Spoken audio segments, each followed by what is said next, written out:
Bonjour, c'est Sabine pour le Corona Challenge Good Vibes. Aujourd'hui, j'aimerais profiter de ce temps pour faire un petit moment réflexion. Beaucoup d'entre nous, en tout cas pour moi c'est le cas, on accuse le coup, on a envie de rester à la maison, on se questionne, il y a de la peur toujours, on a envie de rien faire. Ben, peut-être qu'il faut se laisser le temps pour ça et je voudrais vous donner des pistes aujourd'hui pour comprendre un petit peu ce qui se passe en nous et en quoi ce coronavirus, le Covid, vient chercher des peurs profondes chez nous et pourquoi ça active tellement de choses. Alors pour ça, en fait, j'ai, euh, je fais référence à ce livre que j'aime beaucoup, d'Irving Yalom, qui s'appelle Thérapie existentielle. Irving Yalom est un auteur que j'adore, qui est un grand prof de psy à Stanford et qui utilise des outils de la philosophie pour développer ses concepts. Et en fait, Irving Yalom nous explique que les enjeux existentiels sont liés aux quatre questions fondamentales de l'être humain. Et pour moi, je trouve qu'en ce moment, on est en plein dedans. Ce coronavirus, il vient réveiller nos quatre angoisses existentielles les plus profondes. Et ces quatre angoisses, c'est à la mort, la conscience de la mort, l'idée qu'on est en fait, que quoi qu'il arrive, on finira tous par mourir, on espère le plus tard possible, et qu'en fait, on a cette ambivalence entre ce désir de continuer à exister et cette conscience de la mort. Ça, c'est la première chose. Le deuxième enjeu ou conflit interne qu'on a, c'est la liberté.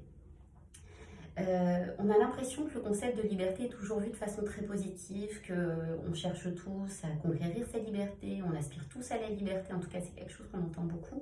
Mais en fait, on oublie souvent que la liberté va de pair avec une énorme terreur, une grande peur qui est celle en fait de devenir acteur de sa propre vie.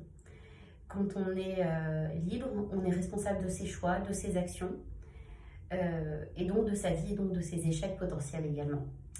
Vient donc cette ambivalence d'un côté, j'ai envie d'être libre, de gérer ma vie comme je l'entends, mais d'un autre côté, j'ai peur des responsabilités qui vont avec et de tout ce que cela implique et de me tromper. Ça, c'était le numéro 2. Le numéro 3, l'isolement fondamental. Alors, l'isolement fondamental, on est en plein dedans. C'est au-delà du fait d'être seul chez soi ou d'être seul, c'est pas juste la solitude, l'isolement fondamental, c'est le fait d'avoir conscience qu'on est seul, du verbe naître, et qu'on finira seul, c'est-à-dire qu'on mourra seul. Et même si on a des amis extrêmement proches, une famille, etc., on ne peut rien faire contre ça. Ça, c'est un autre sujet d'angoisse. Et en fait, on a donc ce conflit entre cette certitude de cette solitude et notre besoin de contact, d'entrer dans des groupes, de faire partie d'un grand tout.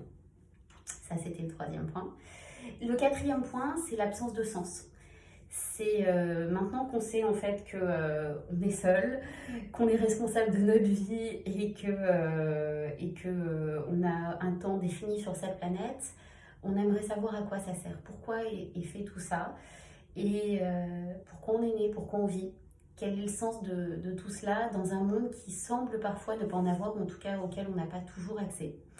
Donc tout ça pour vous dire que cette période actuelle nous fait vivre ces quatre gros stress. Donc c'est normal de stresser, ça vient chercher des peurs profondes chez nous.